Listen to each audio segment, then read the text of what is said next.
मंजिल बड़ी ज़िद्दी होती है, हासिल कहाँ नसीब से होती है, मगर वहाँ तूफान भी हार जाते हैं जहाँ कश्तियाँ ज़िद पर होती हैं। और जिद इस भवन को यही बनाने की और इस रूप में बनाने की। तो एक बार जोरदार तालियों से आइए स्वागत करें और अनुरोध आदरणीय मुख्यमंत्री महोदय से संबोधन का।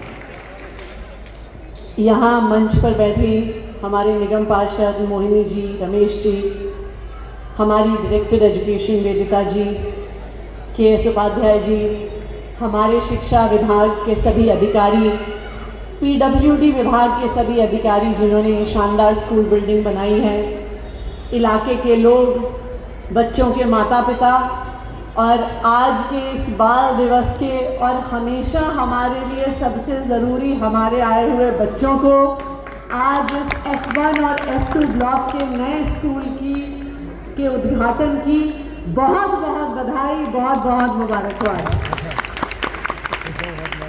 मैं यहाँ पे मुझे लगता है शायद 2 महीने पहले जब ये भवन का काम चल रहा था तो मैं यहाँ पे आई थी इसका इंस्पेक्शन करने के लिए और पीडब्ल्यूडी और शिक्षा विभाग को इस काम को जल्दी ख़त्म करने के लिए वो इंस्पेक्शन था।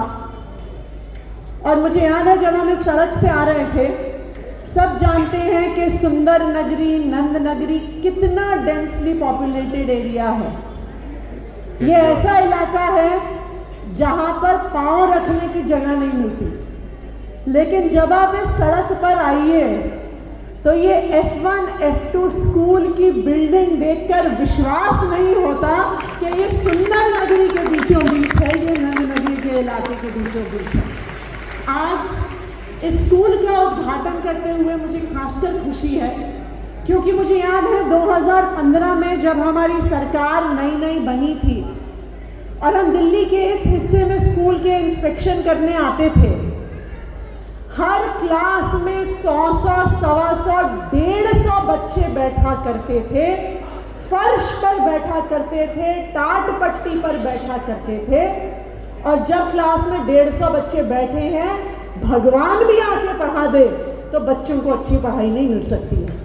लेकिन आज दिल्ली सरकार की मेहनत की वजह से आज यहाँ पे F1 F2 ब्लॉक में इतने शानदार स्कूल का उद्घाटन हो रहा है और मैं दावे के साथ कह सकती हूँ कि आप इलाके के सारे प्राइवेट स्कूल में घूम आइए, आपको इतना शानदार स्कूल, इतनी शानदार बिल्डिंग, इतनी सारी सुविधाएं इलाके के बड़े से बड़े प्राइवेट स्कूल में भी नहीं मिलेंगी जो आपको यहाँ पे F1 F2 ब्लॉक में मिल रही है।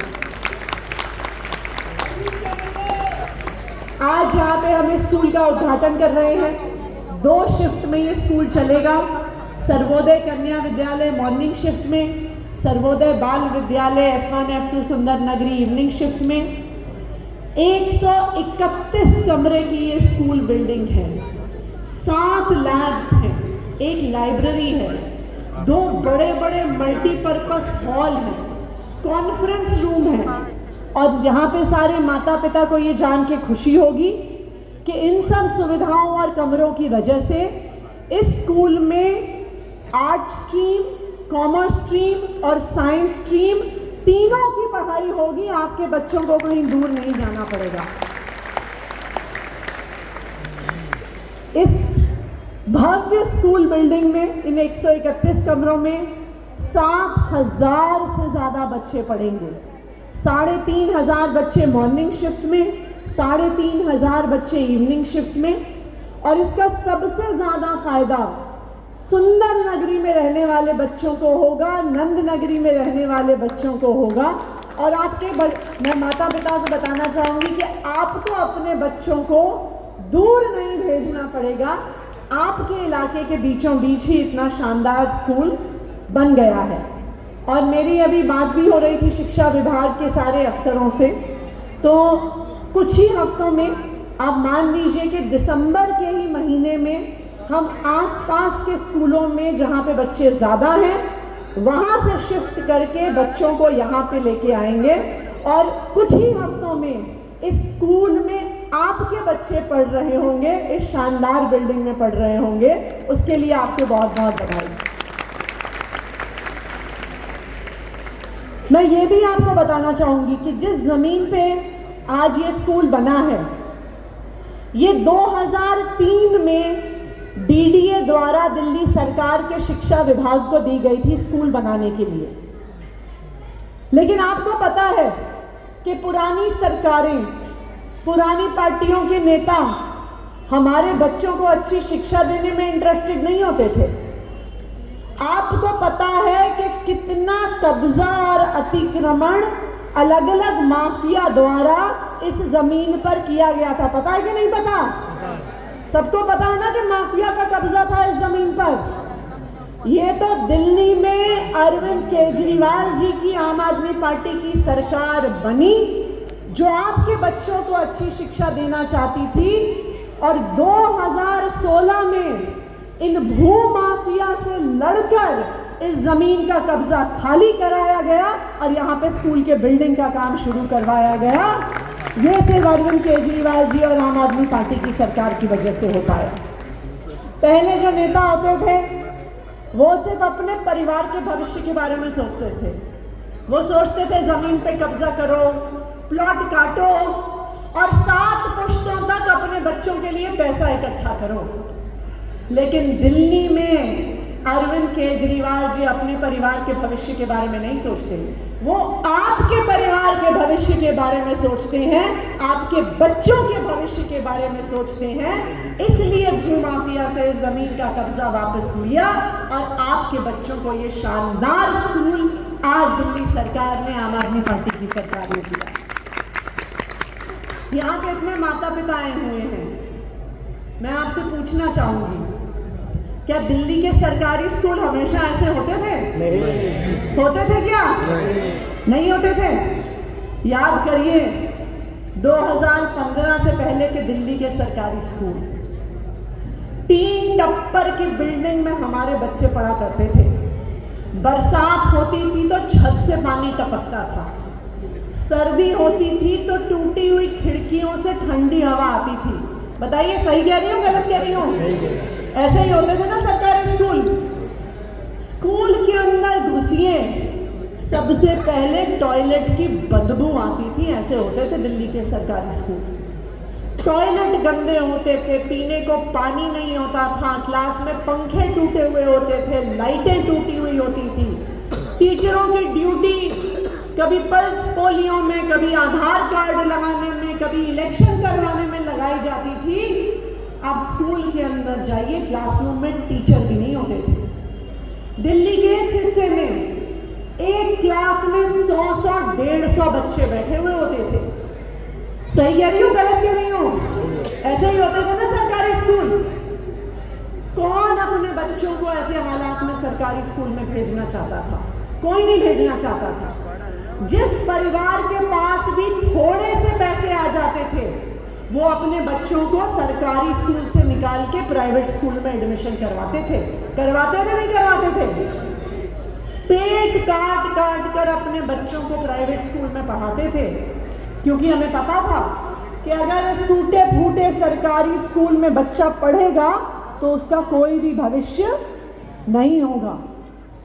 हमारे देश में कहते हैं ना कि आपका भविष्य आपके हाथ की लकीर में लिखा होता है।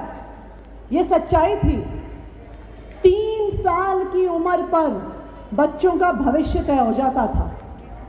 अगर वो एक अमीर परिवार में पैदा होते, जहाँ पे माता पिता बड़े बड़े प्राइवेट स्कूल की महंगी फीस दे सकते थे, तो बच्चे को अच्छी शिक्षा मिलती थी, वो अच्छे कॉलेज में जाता था, वो अच्छी नौकरी करता था। लेकिन अगर कोई बच्चा गरीब परिवार में पैदा हो जाए तो वो टूटे फूटे सरकारी स्कूल में जाता था। आंकड़े बताते हैं कि 50% से ज़्यादा बच्चे स्कूल खत्म होने से पहले पढ़ाई छोड़ देते थे, और अगर पढ़ाई पूरी भी करते थे तो इतनी खराब शिक्षा मिलती थी कि उनको छोटी मोटी कहीं मैकेनिक की नौकरी, कहीं दुकान पे नौकरी, किसी के घर में नौकरी के अलावा कोई चारा नहीं होता था। देखिए, मैं ये नहीं कहती कि मैकेनिक का काम छोटा है या दुकान में काम करने वाले का काम छोटा है, लेकिन किसी भी बच्चे की मजबूरी नहीं होनी चाहिए। हर बच्चे को, चाहे वो अमीर परिवार से आता हो, चाहे वो गरीब परिवार से आता हो, उसे बराबर का अवसर मिलना चाहिए, डॉक्टर इंजीनियर बनने का अवसर मिलना चाहिए, अपना बिजनेस शुरू करने का अवसर मिलना चाहिए। और ये बदलाव दिल्ली में 2015 से आया है।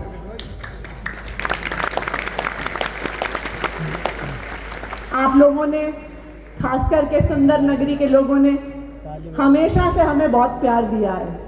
हमारे सरकार में आने से पहले भी दिल्ली के हमारे पूर्व मुख्यमंत्री अरविंद केजरीवाल जी सुंदर नगरी की गलियों में काम करते थे। यहीं से हम लोगों की राजनीति की शुरुआत हुई और आज देखिए, आप लोगों के प्यार की वजह से, आप लोगों के आशीर्वाद की वजह से दिल्ली के सरकारी स्कूलों में कितनी बड़ी शिक्षा क्रांति आई है। 2015 से, जब से आपने अरविंद केजरीवाल जी को दिल्ली का मुख्यमंत्री बनाया, जब से आपने आम आदमी पार्टी की सरकार बनाई, ये देश की पहली ऐसी सरकार थी जिसने कहा कि हम सरकारी स्कूलों को प्राइवेट स्कूलों से बेहतर करके दिखाएंगे। ये पहली ऐसी सरकार थी जिसने अपने सरकार का 25% बजट आपके बच्चों पे लगाया, दिल्ली की शिक्षा व्यवस्था पे लगाया। आज तक किसी सरकार ने नहीं लगाया है।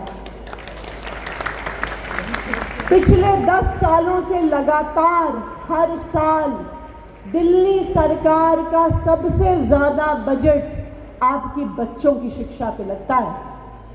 सिर्फ सुंदर नगरी और नंद नगरी में नहीं, पूरी दिल्ली में आप कहीं जाइए, आज हमारे बच्चे शानदार बिल्डिंग में पढ़ते हैं।